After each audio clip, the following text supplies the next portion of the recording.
Oh, another grateful thank you to the doctor there coming through with some pertinent conversation. And I'm feeling a little bit educated after that one. Now, we're going to be rolling things back to our meal prep because failure to prepare is preparing to fail. And this one, we are going to be doing something incredible. These are easy veg and mince pies.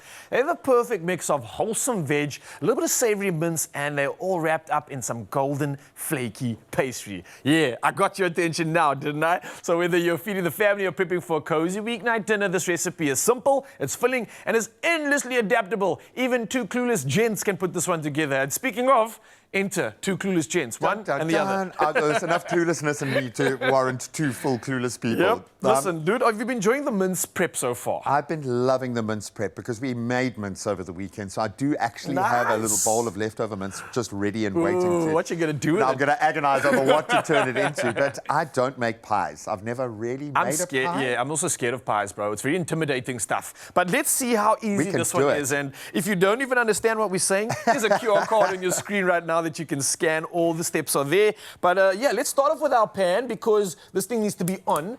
And as always, we've got mince as the hero. It could be leftover mince or it could be mince that you're preparing specifically for the occasion.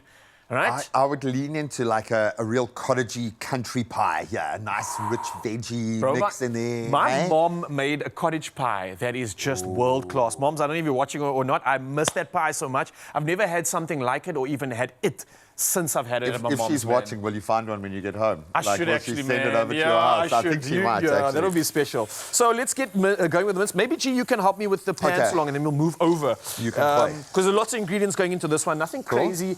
Mostly pantry staples as well. And yeah, let's talk about it. So mince is ready. That's been sauteed. We've got onion in there and a little bit of garlic. I'm going to pop some green peas. So you want some extra protein. That's where you get your vegan protein from, peas.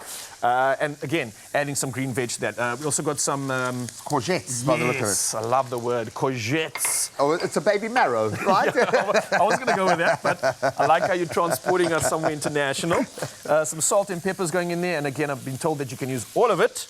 And some tomato paste. You seemed a bit nervous about that. Apparently, we can just go crazy with salt and pepper. We're sprinkling. They always say sprinkle some salt and pepper on the recipe. This one, you can chuck something if you want. Before I get into this, all right, so we've got some soy sauce going in there that really just brings it together. I'm going to be grating some fresh garlic. Sorry, that was a Worcestershire sauce. That wasn't gonna say it like the Shire. Yeah. So fresh garlic is going to be the one that really brings this recipe together. So that's what I'm adding. That's why I've been nervous this whole time because we had a microplane here. I don't know why a microplane. I'd rather use a hacksaw, an electric chainsaw than a microplane. I don't know. It makes me so nervous, bro. It does, eh? It's a real thing. I think it's because when you have to work it, I mean, this is all the real estate I have before my finger comes off, G. So you really got to be careful. Maybe don't let the kids use this one. What? You see, I almost took my finger off. And then, so just be careful with this one. Fast forward 2 seconds now, the garlic's on fire. And if Carissa was here, I'm telling you, Carissa's not here, so we don't have to worry. So what actually happened there, bro? I just saw flames. There was open flame, and Millie obviously have the leaves, and you want a bit of a char there, but it just went full on. And then I'm trying to think what accelerant she threw onto it. I think she just took the plastic lappy and just put it on top of the fire, like a nice fuel to the added. So just a note, guys, if there's an oil fire or any kind of kitchen fire, sand is great. Don't do anything that's going to catch on fire. There we go.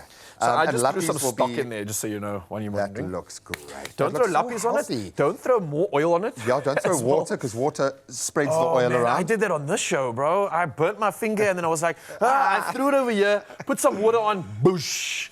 Absolutely a no-no. I learned the hard way. If you don't see either one of us cooking for the rest of the week, you now understand why. Okay, they might just have to bring Chef Clem in. I think this is so hearty and healthy, dude. Yeah, and then I forgot to time in again. I keep forgetting this one. Some thyme that you put on that one just to finish it off. Thyme's on our side. This is hearty. This is stewy, to be honest. And this is something that you could really go crazy with regards to what happens next.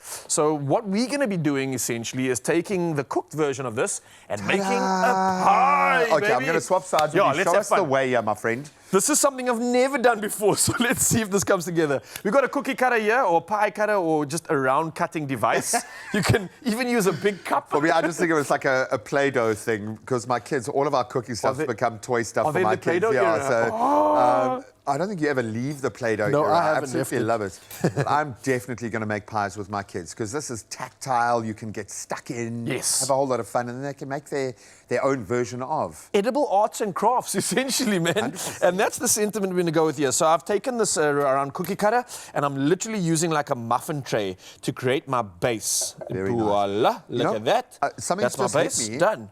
From the smell here, sorry to interrupt you, Yeah. bro, but when I talk about that cottagey, that old English, that there's something about the thyme introduction to this recipe, the flavors, the smell that's coming off with the hearty introduction for of the me, thyme. bro. Yeah. That's cottage. I'm going to call it the cottage herb. If you want something to be more countryside and cottagey, give it some time, man. Oh, you couldn't have said it better, man. That so looks great. Don't rush this as well. Take your time with it. And again, what I'm going to do with the other part of this is pop it straight on top. And this is where you can get creative. You can leave it just like this, or you can even take a fork, right, and start pressing the edges together. So you get that little, like, sort of... And then it'll expand a little bit on the inside. But Yeah. I love that, dude, because this looks like you could have bought them at like a farm stall on the trip out to I won't mention their brand name because they'll sell out of pies in 3 seconds. And they probably already have. But on the way to the wedding venue, there was a particular pie place. And I think everybody stopped and bought about 20 pies. Wow. So if you're wondering why there's no more pies left, then But this that's the looks answer. like proper kind of put-style style, which I love that for us, dude. And I think, again, this is where you could really have fun with it. Some people like the insides of the pie to be, like, really overcooked. Some people like a little bit crunchy and then a little bit of, like, flaky and then a little bit of, like, raw-ish dough. You can have any fun with this. Bespoke pies. Yeah. Again, now one thing I have to make mention of, you want that, like, perfect flakiness and there's layers of Crispy, pie crisp yeah. to come through, then definitely get a nice egg based on this one as well. And literally just rinse and repeat this process, man. Start getting creative, make some fun shapes and designs, and that's your pie game and you got strong. to take the little corner one and make a leaf and put it on top. Oh, the little yeah, leaf of pastry man. on top. Now we're getting that. artsy. All right, well, you can get creative, and as I always say, push the boat out and show us just how creative you are. Scan the QR code on your screen, and then you can cook along. You'll get sent the all the ingredients and a little play-by-play, and it's super, super easy. I would say go and get started right now, but you don't want to move a muscle, because after the break, Majosi is going to be performing just, well, for me, but I'll let you sit in and listen as well. Now he's here for you. We'll see you now.